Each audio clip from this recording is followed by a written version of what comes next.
ഗോതമ്പ് പൊടി വെച്ചിട്ട് എപ്പോഴും ചപ്പാത്തിയൊക്കെ ഉണ്ടാക്കുമ്പോൾ ഇടയ്ക്കൊക്കെ ഇതുപോലെ ഒന്ന് ഉണ്ടാക്കി നോക്കിട്ടോ. കുട്ടികൾക്കായാലും വലിയവർക്കായാലും ഒരുപോലെ ഇഷ്ടപ്പെടുകയും ചെയ്യും. വളരെ സിമ്പിളായിട്ട് ഇത് ഉണ്ടാക്കിയെടുക്കുകയും ചെയ്യാം കേട്ടോ. മാവ് കുഴക്കാനോ പരത്തിയെടുക്കാനോ ഒന്നുമില്ല കേട്ടോ. അത് നമുക്ക് പെട്ടെന്ന് തന്നെ ഉണ്ടാക്കിയെടുക്കാം. അപ്പോൾ എൻ്റെ വീഡിയോ ഇഷ്ടമാവുകയാണെങ്കിൽ ലൈക്ക് ചെയ്തൊന്ന് സപ്പോർട്ട് ചെയ്യണേ. അപ്പോൾ നമുക്ക് എങ്ങനെ ഉണ്ടാക്കിയെടുക്കാമെന്ന് നോക്കാം. ഇതുണ്ടാക്കിയെടുക്കാനായിട്ട് ഞാനിവിടെ ഒരു പാത്രം എടുത്ത് വെച്ചിട്ടുണ്ട്. ഇതിലോട്ട് നമുക്ക് 1 കപ്പ് ഗോതമ്പ് പൊടി ഇട്ട് കൊടുക്കാം. പിന്നെ ഇതിലോട്ട് ആവശ്യത്തിനുള്ള ഉപ്പും കൂടെ ചേർത്തിട്ട് നന്നായിട്ടൊന്ന് മിക്സാക്കി എടുക്കാം.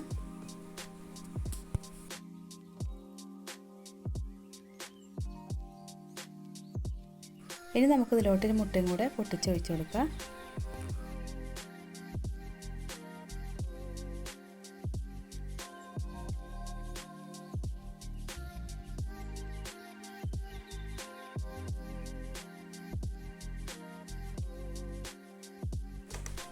അപ്പോൾ മുട്ടയും കൂടെ ഒഴിച്ച് കൊടുത്തതിന് ശേഷം നമുക്ക് ഇതിലോട്ട് കുറച്ച് വെള്ളം ഒഴിച്ചിട്ട് ഇതൊരു ബാറ്റർ ആക്കിയിട്ട് എടുക്കണം കേട്ടോ. അപ്പോൾ ആദ്യം നമുക്ക് മുട്ട നന്നായിട്ടൊന്ന് യോജിപ്പിച്ചെടുക്കാം. എന്നിട്ട് അതിനനുസരിച്ച് നമുക്ക് വെള്ളം ഒഴിച്ചിട്ട് ഒരു ബാറ്റർ ആക്കി എടുക്കാം കേട്ടോ.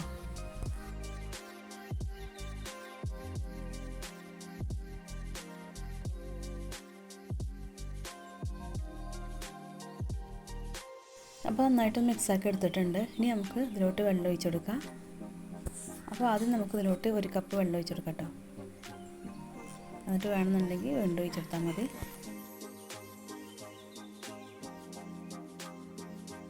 അപ്പോൾ ദോശമാവിനെക്കാളും കുറച്ചും കൂടെ ലൂസായിട്ടാണ് കേട്ടോ നമുക്ക് ബാറ്റർ വേണ്ടത്. അപ്പോൾ 1 കപ്പ് ഗോതമ്പ് പൊടിക്ക് നമുക്ക് ഏകദേശം 1.25 കപ്പ് വെള്ളം ആവശ്യം വന്നിട്ടുണ്ട് കേട്ടോ. ഇത് നമ്മൾ റേഷൻ കടയിൽ നിന്നൊക്കെ വാങ്ങുന്ന ആട്ടപ്പൊടി വെച്ചിട്ടാണ് ഇത് ഉണ്ടാക്കിയെടുക്കുന്നത്.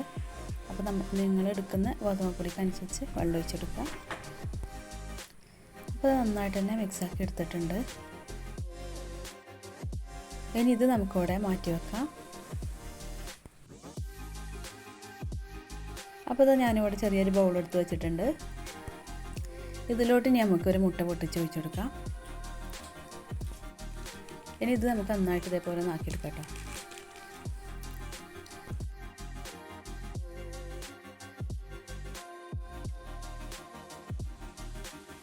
ഇനി നമുക്കിതിലോട്ട് ആവശ്യത്തിനുള്ള ഉപ്പും കൂടെ ചേർത്ത് കൊടുക്കാം. അപ്പോൾ ഇതിലേക്ക് കുറച്ച് വെജിറ്റബിൾസൊക്കെ ചേർത്ത് കൊടുക്കാണ്ട് കേട്ടോ. അപ്പോൾ അതിനനുസരിച്ചുള്ള ഉപ്പ് ചേർത്ത് കൊടുക്കുക. പിന്നെ ഒരു 1/4 ടീസ്പൂണ് ചില്ലി ഫ്ലേക്സും കൂടെ ഇതിലോട്ട് ചേർത്ത് കൊടുക്കാം. അപ്പോൾ നമ്മൾ കുട്ടികളൊക്കെ കഴിക്കുന്നവരാണെങ്കിൽ അതിനനുസരിച്ച് ഇതൊക്കെ ചേർത്ത് കൊടുക്കാം കേട്ടോ. സ്പൈസൊക്കെ അതിനനുസരിച്ച് ആക്കി എടുക്കുക. പിന്നെ ഇതിലോട്ടൊരു 1/4 ടീസ്പൂണ് കുരുമുളക് പൊടിയും കൂടെ ചേർത്ത് കൊടുക്കുന്നുണ്ട്. എന്നിട്ട് നന്നായിട്ട് തന്നെ ഒന്ന് ഇളക്കിയെടുക്കാം.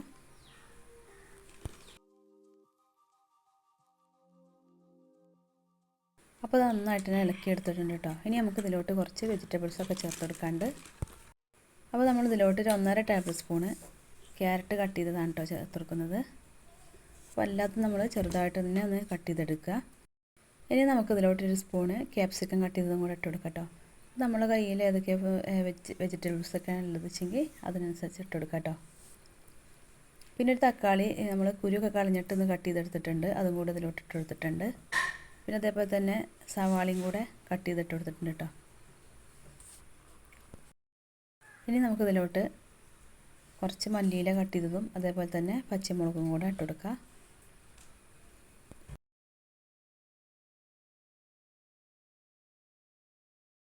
ഇനി നമുക്ക് നന്നായിട്ട് തന്നെ ഒന്ന് ഇളക്കിയെടുക്കാം.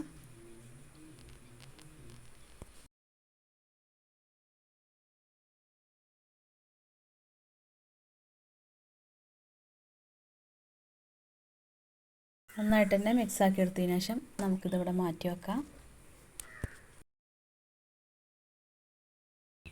അപ്പോൾ അത് നമ്മളിവിടെ പാൻ ചൂടാക്കാനായിട്ട് വെച്ചിട്ടുണ്ട്. പാൻ നന്നായിട്ട് തന്നെ ചൂടായി വന്നതിന് ശേഷം നമുക്കിതിലോട്ട് 1 തവി ഗോതമ്പ് മാവ് ഒഴിച്ചു കൊടുക്കാം.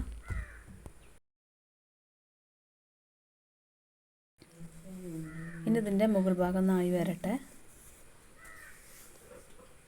ഇതിൻ്റെ മുകൾ ഭാഗം നന്നായിട്ടൊന്ന് വേവായി വന്നാൽ കുറച്ച് ഓയിലൊന്ന് തൂവി കൊടുക്കാം.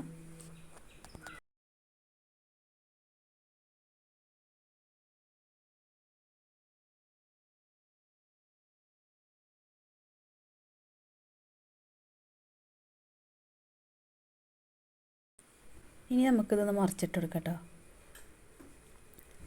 ഇത് നമുക്ക് തിരിച്ചും മറിച്ചിട്ടിട്ടൊന്ന് വേവിച്ചെടുക്കാം.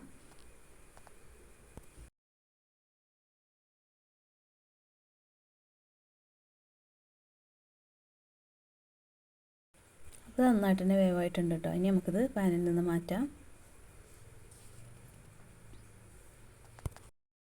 അപ്പോൾ ഇത് നമ്മൾ പാൻ വീണ്ടും ചൂടാക്കാനായിട്ട് വെച്ചിട്ടുണ്ട്. ഇനി ഇതിലോട്ട് നമുക്ക് കുറച്ച് ഓയിലൊന്ന് തൂവി കൊടുക്കാം. എന്നിട്ട് ബ്രഷ് കൊണ്ട് ഇതേപോലെ എല്ലാ ഭാഗത്തേക്കും ഒന്ന് ആക്കി കൊടുക്കാം കേട്ടോ. ഇനി നമ്മൾ നേരത്തെ കലക്കിയെടുത്ത മുട്ടയുടെ കൂട്ട് ഇതിലോട്ട് ഒഴിച്ചെടുക്കാം. ഒഴിച്ചെടുത്തതിന് ശേഷം ഇതേപോലെ എല്ലാ ഭാഗത്തേക്കും ഒന്ന് പരത്തിയെടുക്കാം. എന്നിട്ട് മുകൾ ഭാഗം ചെറുതായിട്ടൊന്ന് വേവായി വരുന്ന സമയത്ത് നേരത്തെ നമ്മൾ ചുട്ടെടുത്ത ദോശ ഉണ്ടല്ലോ, അത് ഇതേപോലെ ഒന്ന് വെച്ചെടുക്കുക.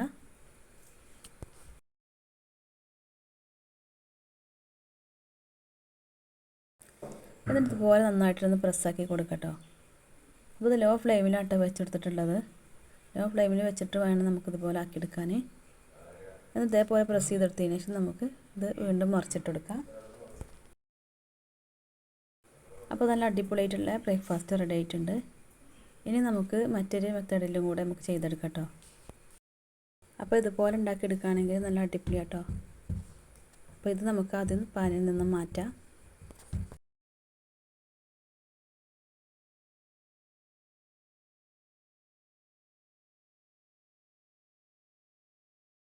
അപ്പോൾ അത് വീണ്ടും പാൻ ചൂടാക്കാനായിട്ട് വെച്ചിട്ടുണ്ട്. ഇതിലോട്ട് കുറച്ച് ഓയിലൊന്ന് ബ്രഷാക്കി കൊടുത്തിട്ടുണ്ട് കേട്ടോ. എന്നിട്ട് ഇതുപോലെ മുട്ടൻ്റെ കൂട്ട് ഇതേപോലെ ഒന്ന് പരത്തിയെടുക്കുക. എന്നിട്ട് വീണ്ടും ദോശ വെച്ച് കൊടുത്തിട്ടുണ്ട് കേട്ടോ. നന്നായിട്ട് തന്നെ പ്രസ്സാക്കി കൊടുത്തതിന് ശേഷം ഇതൊന്ന് മറിച്ചിട്ടെടുക്കാം. ലോ ഫ്ലെയിമിൽ തന്നെ വെച്ചിട്ട് വേണം ഇതാക്കിയെടുക്കാൻ. ഇതിൻ്റെ മുകളിലായിട്ട് നമുക്ക് കുറച്ച് ടൊമാറ്റോ സോസ് ഒന്ന് ഇതേപോലെ ഒന്ന് ആക്കിയെടുക്കുക. എല്ലാ ഭാഗത്തും ഇതേപോലെ ഒന്ന് ആക്കിയെടുക്കുക. എന്നിട്ട് ഇതിൻ്റെ മുകളിലായിട്ട് കുറച്ച് മയോണൈസും കൂടി ചേർത്ത് കൊടുക്കുക.